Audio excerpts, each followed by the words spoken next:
arsonist has oddly shaped feet.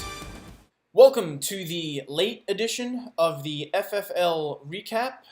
This is week 8. It's been an eventful week. I'm back in the loss column. Everything's back to normal. Again, apologies for this being late. I had just some shit to do. So, jumping into the recap, game 1 was Chris versus Ariel. Chris is 6-2, and he defeats Ariel 157.2 to 121.3. Ariel is now 2-6, tied with the rest of us at the bottom of the standings. Next up, we have Will versus Canoe. The final in this one was 149.7 to Canoe, who was 4-4, 125.5. Seems like Will's team is clicking, I guess. I think I projected Canoe to win, and he lost. So I'll probably project Will to win this week. And everything is back to normal. I lost. I lost to Nick, 110.8 to 96.2. I probably had a shot at beating Nick this week, but my team sucks.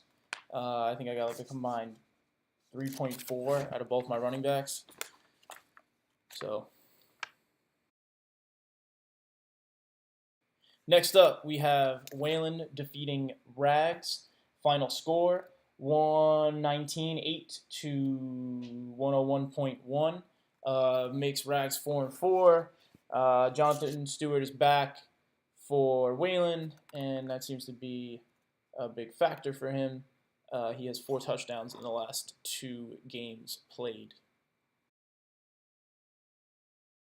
Mike bounces back this week, defeating Virgil 133-1 to 75-2. 75.2 probably is the lowest score this year. Virgil's team either puts up 160-something points or not a lot of points. Both teams are now 2-6, heading into week 9. Kurt takes down Pete this week. I believe Kurt was projected to win in ESPN, but I had projected Pete to beat him anyway. Pete is forced to play a handcuff here and still puts up more points than me. Kurt gets a much-needed win and is now 3-5. Now on to the popular segment this week in the FFL GroupMe. Pete says, "I'd rather take advice from Will on how to be heterosexual." Pete also said that he's just glad he got to witness the transformation, and he's referencing Ragazzino into devolving into what we've all become, degenerates. Ragazzino thinks that if Salzburg should win the Zebra, we should also get him therapy because he's barely hanging on, and winning the Zebra would be too much for him. Last but not least, Pete has 3 of the 4 comments this week. Pete says, "Now you and Will can gargle each other's balls without having to be interrupted by a parade." And that's it for this week in the FFL group chat. Since I'm recording this on Saturday night, the Thursday games have happened already, and I am already probably going to lose. So this one goes to Rags. Sick job managing my team by me by playing someone who is inactive this week.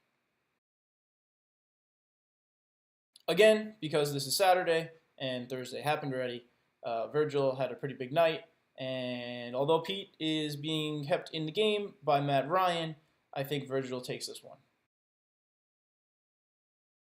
Next up, we have Ariel versus Mike. I think Ariel bounces back, has a good week, and I think Mike loses this one. Kurt is currently waiting for a few trades to possibly come through so he can field a team this week. I'm not sure if even if that does happen, it helps him very much. I got Will winning this week. Next up, we have Chris versus Nick. Chris's entire team is on bye, so I'm giving this one to Nick.